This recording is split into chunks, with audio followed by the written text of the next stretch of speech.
Media has a huge role to play in how the society shapes up. It impacts a lot of aspects of our lives, and we do not realize how much impact media has on our lives. In this week's video, I'll be talking about the impact of media and how it influences the society. If you like the content that is shared on this channel, do subscribe to my channel Food for Thought with Kanika Saxena. And I am Kanika Saxena from kanikasaxena.com. So let's talk about media. What is media? Media is general information that is shared through different channels. That information can be news, or it can be entertainment. So all this is shared through channels like television, radio, newspapers.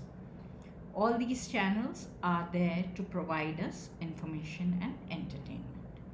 Now let's look at the news channels.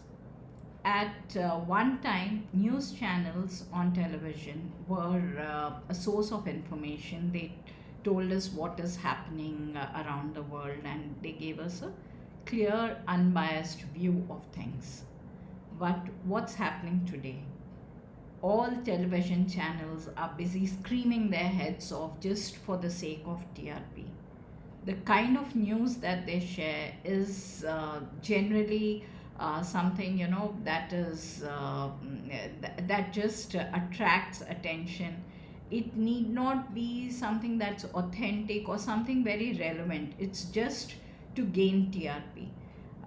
For a lot of fake news is going around. For instance, the other day I was watching a TV channel which was showing heavy rains in Delhi, and Lodi Road is flooded, and things like that.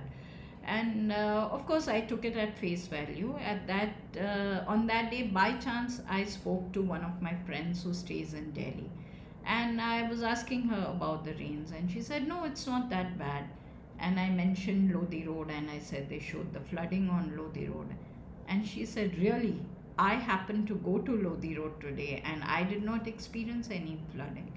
So I was amazed that these kind of things also, if they are creating fake news, imagine for other bigger issues where public sentiment is attached, what kind of news, what kind of fake stories, fake narratives are going around. Is this the kind of news that we can rely on?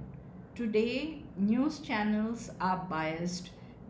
They have their own political beliefs, or they're biased towards individuals, and they create content based on their personal biases. We are influenced by what we watch. We've lost our capacity to think objectively. And then there are fights among people, on their political beliefs and everything, based on the information that they have gathered from these biased news sources. Of course, some of them are reliable, but in this huge ocean of information, it's very difficult to find out what is real and what is fake. It's not that I'm telling you that you should not be watching news and you should, completely cut off from media. No, that's not the solution. But it is, for fact things that matter, it is always better to do some fact checking before you believe it. For frivolous things, for things like maybe weather forecast, if you're not going out anywhere, or something like that, it doesn't matter whether it's right or wrong, or there are many issues that just don't matter. But then for things that you need authentic information, it's always better to do some fact checking.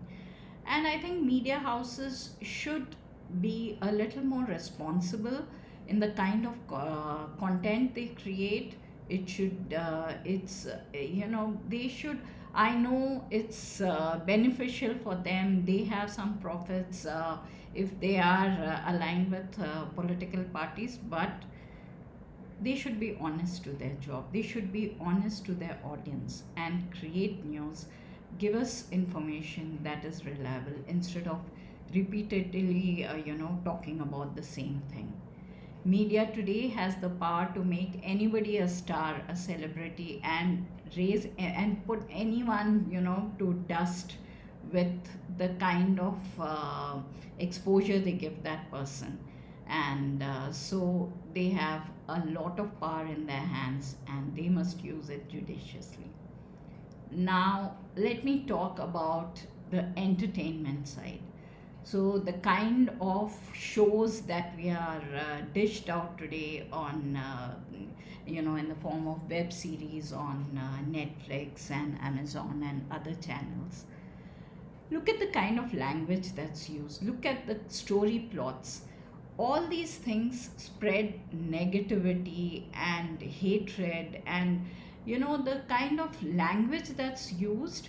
Small children who watch these shows pick up those language, kind of language, and soon it will become a norm.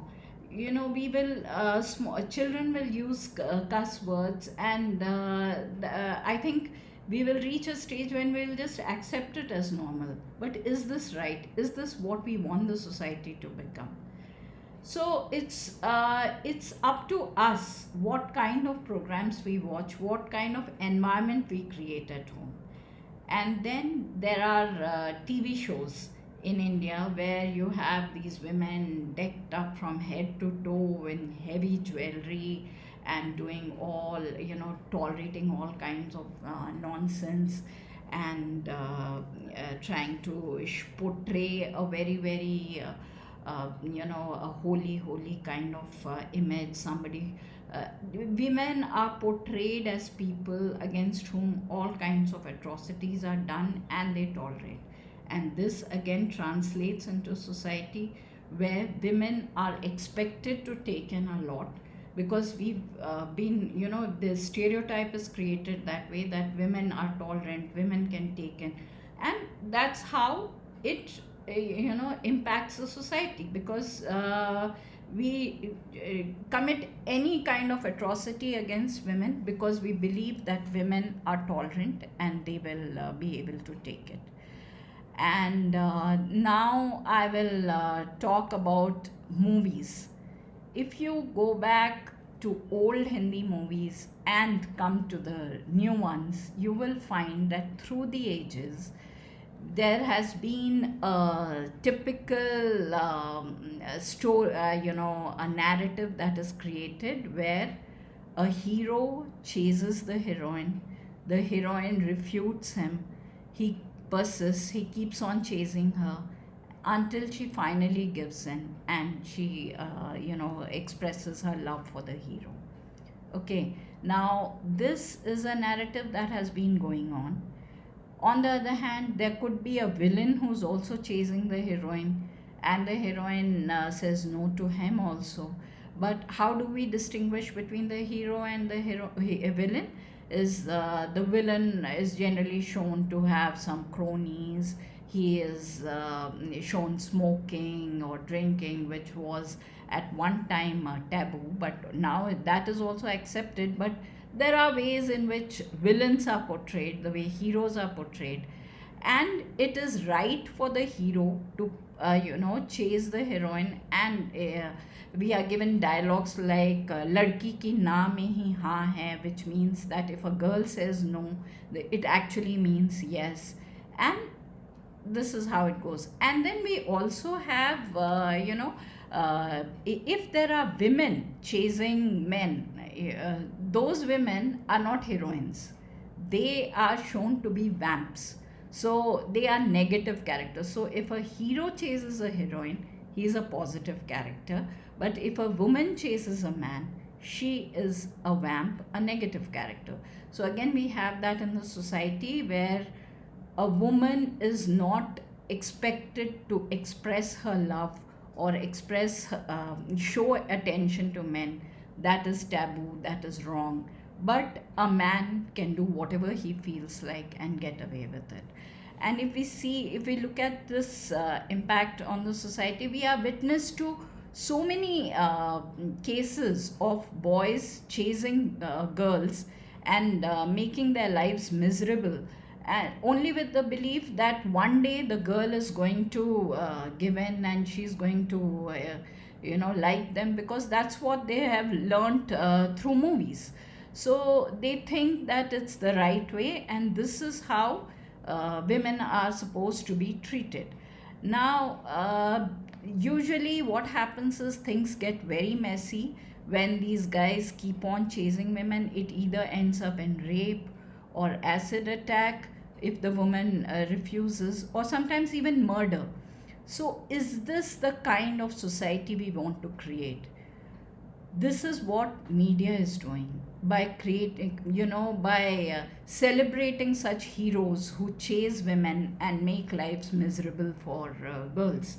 So what I would like to say is that it is high time that media understood its role in shaping the society and took necessary action, decided to share good content and not this run of a mill content or something that is degrading, that is impacting the society so badly. And that's as far as what media can do. As I have said in many of my earlier videos, it's not the circumstances, it's not the people, it's not the media you can change. What you can change is your response, your reaction to the media. There was a time when the entire family would sit together and watch shows together, and watching TV was a family affair because there was just one TV at home. Today, each one has their own personal screen on their mobile, and each one is watching a different show. We don't know what our children are watching because we are too busy watching our own shows.